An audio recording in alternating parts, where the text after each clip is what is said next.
अध्यक्ष महोदय, महाराष्ट्र झोपडपट्टी सुधारणा निर्मूलन व पुनर्विकास अधिनियम विधेयक क्रमांक 76 चा मी स्वागत करतो। महाराष्ट्र शासनाने मुंबईला झोपडपट्टी मुक्त लवकरात लवकर करताना जे जे अडचण येते त्याला मार्ग काढून लवकरात लवकर आपल्याला कशी एक स्कीम राबवता येणार, संपवता येणार आणि त्यासाठी हा जो विधेयक येतोय हो खूप चांगला आहे, कारण गोरगरिबांचा भाडा सुरक्षित करणारा हे विधेयक आहे। अध्यक्ष महोदय, हल्ली आपण गोरगरिबांसाठी एमनेस्टी स्कीम पण आणलेली आहे, त्याचाही मी स्वागत करतो। मुंबईच्या प्रत्येक मतदारसंघात जे जे एनेक्शर 2011 आधी निघाले आणि त्यांना पात्र करण्यासाठी सशुल्कसाठी आता प्रत्येक विभागात एमनेस्टी स्कीम SRA राबवत आहे। ते पण गोरगरिबांना हक्क त्यांचा देणारी स्कीम आहे। अध्यक्ष महोदय, हे पाऊल तर चांगले आहेत, पण आपल्याला हेही लक्षात घ्यावं लागणार, आपण एक आता नवीन अट टाकलेली आहे, एखादा विकासकाला एक स्कीम राबवायची असेल तर 2 वर्षाचा भाडा हे एनेक्शर 2 चा आधी SRA मध्ये डिपॉझिट करावा लागतो। अध्यक्ष महोदय, साधारणपणे एक 200-250 घराची स्कीम असेल तर विकासकाला किमान 10 कोटी रुपये आधी SRA मध्ये भरावे लागतात। त्यानंतर त्यांचा परिशिष्ट 2 LOI आणि मग IOD ची प्रक्रिया होते। अध्यक्ष महोदय, ही बाब चांगली आहे, पण त्याचबरोबर शासनाने SRA चे अधिकाऱ्यांची अकाउंटेबिलिटीचाही विचार करावा लागणार। मी एक साधा उदाहरण देतो अध्यक्ष महोदय, स्कीम लवकर व्हावी त्यासाठी देवेंद्रजी मुख्यमंत्री असताना 51% कन्सेंटची अट आणली। 51% झोपडीधारक जर एका विकासकाची नेमणूक करतात तर तो विकास कार्य पुढे जाऊ शकतो। अर्थात बाकी 49% विरोधात असले तरी स्कीम राबवता येणार। अध्यक्ष महोदय, माझा एक प्रश्न आहे, एका विकासकाने 10 कोटी रुपये 2 वर्षाचे ऍडव्हान्स भाडे भरले, 1 वर्षाचे पोस्ट डेटेड चेक ही दिले, हे कधी दिले? परिशिष्ट 2 चा आधी। एखादी 10 कोटी रुपयाची गुंतवणूक केल्यानंतर 1 वर्ष लागतो IOD यायला। त्यानंतर ज्यावेळी 60% 70% अधिकांश झोपडीधारक जागा खाली करून जातात आणि मग जे समाजकंटक उरलेले 10-15% आहेत जे झोपडे खाली करत नाही, तर कुठेही अशा नियम नाही अधिकाऱ्यांना विचारण्यासाठी की 33-38 अंतर्गत डिमॉलिशन करायचा जो प्राविधान आहे त्याला तुम्ही कालाबद्ध वेळेमध्ये का करत नाही? का 3 महिन्यात करत नाही? का 6 महिन्यात करत नाही? 1-1 वर्ष 1.5 वर्ष 33-38 होत नाही। अधिकाऱ्यांची काय अकाउंटेबिलिटी नाही अध्यक्ष महोदय? कारण 70, 75, 80% झोपडीधारक जे बाहेर गेलेत त्यांचा भवितव्याचा काय अध्यक्ष महोदय?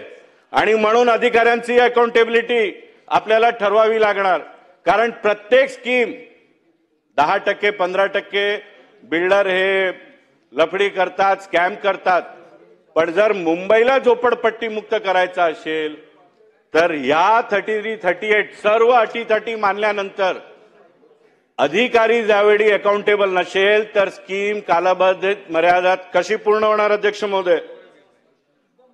अध्यक्ष महोदय, दुसरा, मुंबई झोपडपट्टीत शौचालय असतो, हा शौचालय एखादा नगरसेवक आमदारचा फंड मधनं बांधलेला असतो किंवा महानगरपालिकेचा असतो। एक बिल्डर ज्यांनी परिशिष्ट 2 चा आधी 10 कोटी रुपये भरले, लोक घर खाली करून गेले, मग शासनचे वेगवेगळे विभाग 6-6 महिने 12-12 महिने 15-15 महिने तो एखादा स्टेज, एखादा शौचालय जिथपर्यंत निष्कासित करत नाही बिल्डिंगाचं बांधकाम होऊ शकत नाही.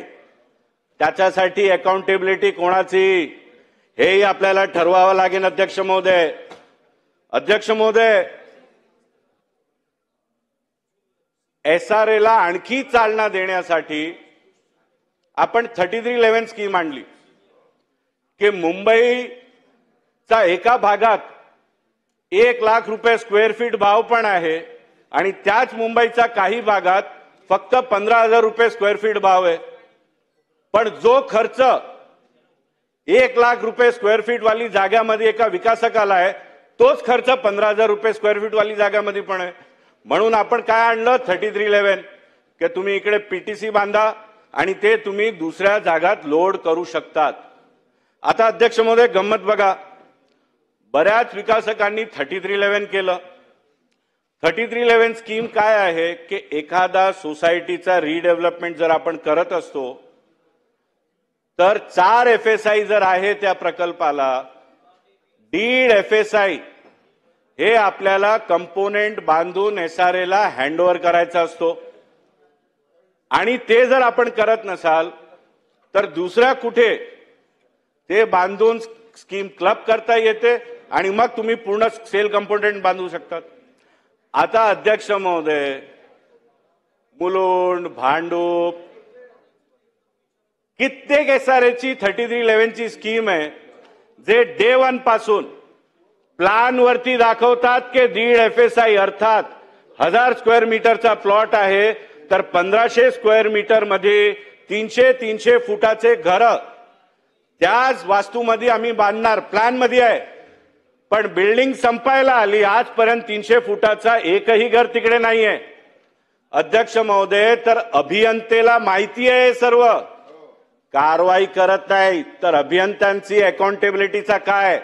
जर मी आज या सभागृहात 10 पुरावे दिले की आज बिल्डिंग संपली, OC नाहीये, लोक राहायला गेली आहे, पण कंपोनेंटचा एक घर पण तिकडे नाहीये, तर शासन अभियंत्यांना निष्कासित करणार काय? कारण अध्यक्ष महोदय, हे जर स्कॅम थांबवायचा असेल ना तर अधिकाऱ्यांची अकाउंटेबिलिटी तेवढी महत्वाची. अध्यक्ष महोदय, आपण हे खूप चांगलं आहे की भाई एखादी स्कीम बंद पडली आहे आपण त्याची प्रॉपर्टी जप्त करू, पण आपण मुळात जात नाही आहोत. मुळात जाणं खूप गरजेचं आहे की हे ज्यावेळी स्कॅम होतात अधिकाऱ्यांना डे 1 पासून सर्व माहित असते. एक बिल्डिंग 23 माळ्याची बांधायला 3 वर्ष लागतात. अधिकारी व्हिजिटला जात नाही का? ऑन पेपर जातात. मग तिकडे का नाहीये 300 फुटाचा घर? त्याची अकाउंटेबिलिटीचा जबाब कोण देणार? अध्यक्ष महोदय, आणि जर आपल्याला मुंबईला जो पंतप्रधान नरेंद्र मोदीजींचा विजन आहे झोपडपट्टी मुक्त मुंबई करायची असेल तर आमचे देवाभाऊनी तर चालना देण्यासाठी 3311 आणली, पण त्याच अभियंत्याची पण तेवढीच जबाबदारी आहे की हे सर्व गडबड गोंधळ लक्षात आली की स्टॉपवर निघाला पाहिजे. मी माझा अनुभव सांगतो. एखाद्या वेळी अभियंतेला फोन केला की काय चाललंय, नेक्स्ट दिवशी बिल्डर माझ्या ऑफिसला तुम्हाला भेटायला सांगितलं. हे काय अध्यक्ष महोदय? म्हणजे अभियंताला सर्व माहिती आहे कुठे काय गोंधळ चालू आहे, पण डोळे बंद आहे कारण खिशा गरम आहे. आणि म्हणून अध्यक्ष महोदय, माझी मंत्री महोदयांना विनंती आहे की हे करताना आपल्याला कडक कायदा अधिकाऱ्यांची अकाउंटेबिलिटीसाठी पण आणावा लागणार, नाहीतर मुंबई वेळेत झोपडपट्टी मुक्त कधीच नाही होणार. अध्यक्ष महोदय, अध्यक्ष महोदय, याच 3311 झोपडपट्टी मुक्त करण्यासाठी एक खूप प्रमुख पाऊल आहे. तर हे बघा, महानगरपालिकेचे इंजिनियर, त्यांना वाटलं आता आमच्याकडे फाईलच येत नाही, सर्व विकासक 3311 करतायत.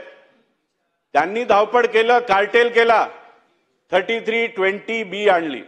आता मला हे कळत नाही, एक शहर मुंबई, एक स्कीम 3311, त्याची कार्बन कॉपी स्कीम 3320B आणि 2 वेगवेगळे प्राधिकरण कशाला? सेम स्कीम आहे, दोघांमध्ये तुम्हाला PTC बांधायचं. आता उत्तर काय सांग? मी एका खूप सिनियर अभियंताशी बोललो, दोन्ही स्कीम सेम आहे, काय प्रॉब्लेम आहे? नाही, ते मोठे विकासक म्हणतायत 3311 SRA कडे जाते, तर ते SRA प्लॅनिंग ऑथॉरिटी आली, SRA ची आयोडी बघितली की जो मुंबईचा श्रीमंत भाग आहे तिकडे लोक म्हणतात नाही नाही SRA च्या स्कीम आहे तर आम्ही घरं विकत घेणार नाही, म्हणून 3320B आणली. आता हे दुसरं स्कॅम. 3320B स्कीम करताना पुन्हा एकदा याचात पण तुम्हाला PTC कंपोनेंट द्यायचे. तुम्ही आयोडी घेतात, तुम्ही दाखवतात की ते कंपोनेंट आम्ही त्याच बिल्डिंग मध्ये बनवतोय. अध्यक्ष महोदय, बिल्डिंग तयार झाली, आजपर्यंत ते 300 फुटाचा घर 3320B मध्ये पण त्याचाच नाहीये. अभियंते काय म्हणतात माहितीये? ओसी थोडी दिली आहे. म्हणजे तुम्ही सरकारला वेठीस धरणार, मूर्ख बनवणार, स्कॅम करणार आणि म्हणणार ओसी थोडी दिली आहे. अध्यक्ष महोदय, या सर्वांची मुळात जाऊन आधीपासून अकाउंटेबिलिटी आपल्याला ठरवावी लागणार. अध्यक्ष महोदय, अध्यक्ष महोदय, विकासक 2 वर्षाचा भाडा ऍडव्हान्स भरणार, आधी परिशिष्ट 2 येणार, परिशिष्ट 2 नंतर LOI येणार. मला एक सांगा मंत्री महोदय, आपण परिशिष्ट 2 प्रारूब्ध करण्यासाठी वेळ मर्यादा देणार आहात का? अध्यक्ष महोदय, 1.5 वर्ष नाही होत, 1.5 वर्ष. म्हणजे समजा एखादा विकासक आहे, चांगला आहे, त्याच्याकडे पैसा आहे, गुंतवणूक आहे, त्यांनी 2-2 वर्षाचे ऍडव्हान्स भाडे भरल्यानंतर परिशिष्ट 2 तुमचे होणारच नाही 1.5 वर्ष. स्कीम कशी राबवणार आपण? SRA मध्ये लिस्ट काढा, किती अभियंते 8-8, 10-10 वर्षापासून बसलेत. महानगरपालिकेमध्ये 3-3 वर्षाने बिल्डिंग प्रपोजल मध्ये बदल्या होतात, SRA मध्ये का नाही होत? अधिकाऱ्यांचे बदल्याच नाही होत. 8 वर्ष, 10 वर्ष, 12-12 वर्ष का? त्यांची अकाउंटेबिलिटी नाहीये. आणि म्हणून अध्यक्ष महोदय, परिशिष्ट 2 ची वेळ मर्यादा ठरवण्यात येणार का? प्रत्येक जो पार्ट आहे या स्कीमचा, सबमिशन पासून परिशिष्ट 2, LOI, आयोडी आल्यानंतर जर 20%, 15% लोकांनी खाली नाही केलं तर किती वेळात, किती 3 महिन्यात तुम्ही सांगा. 3 महिन्यात जे समाजकंटक आहे, जे 15%, 20% नॉन कॉपरेटिव्ह आहे, त्यांना 3 महिन्याच्या आतमध्ये आम्ही डिमॉलिश करू, तर हे स्कीमला चालना भेटणार. अध्यक्ष महोदय, 2-2 वर्ष नाही होत, 100% लोक खाली करून गेली. तर महानगरपालिकाचं शौचालय तोडण्यासाठी आता तुम्ही मला एक लॉजिक सांगा. ज्या लोकांसाठी तो शौचालय बांधण्यात आलंय ते 100% खाली करून गेले. महानगरपालिका म्हणते नाही नाही, या शौचालयाची आम्हाला खूप गरज आहे. तुम्ही हे शौचालय कोणासाठी बांधलं होतं? त्या झोपडीधारकांसाठी. ते सर्व गेले भाडे घेऊन. मग शौचालय का नाही तोडत? अध्यक्ष महोदय, याची अकाउंटेबिलिटी कोण ठरवेल? की जर एखादा स्कीम मध्ये शासनाचा जो वेगळा विभाग आहे तो त्याची जबाबदारी बजवत नसेल आणि त्यामुळे मोठा आर्थिक नुकसान एखादी स्कीमला होत असेल तर त्या अधिकाऱ्यांवरती चौकशी करून आपण त्यांना निष्कासित करणार का? अध्यक्ष महोदय, ही सर्व अकाउंटेबिलिटी जिथपर्यंत आपण करत नाही आपली स्कीमाला चालना देता येणार नाही. हे खूप चांगलं पाऊल आहे, पण आपल्याला प्रत्यक्षात हेही बघावं लागणार की विकासक 100% पैकी 15% स्कीम अडकली आहे, पण 85% स्कीम पूर्ण पण होत आहेत मुंबईमध्ये.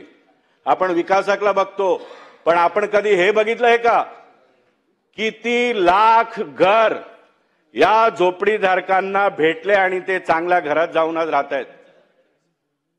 जसं आपण म्हणतो टाळी एका आवाजाने वाजत नाही. अध्यक्ष महोदय, आपल्याला आपला SRA विभाग चांगलाच आहे. मुख्यमंत्र्यांचा 100 दिवसाचा कार्यक्रम मध्ये पहिला क्रमांकवरती आलेला विभाग SRA आहे. सर्व अधिकारी तसे नाहीये, पण जर 40% पण अधिकारी तसे आहेत तर मुंबईमध्ये झोपडपट्टी पुनर्विकासाला चालना कशी भेटणार अध्यक्ष महोदय?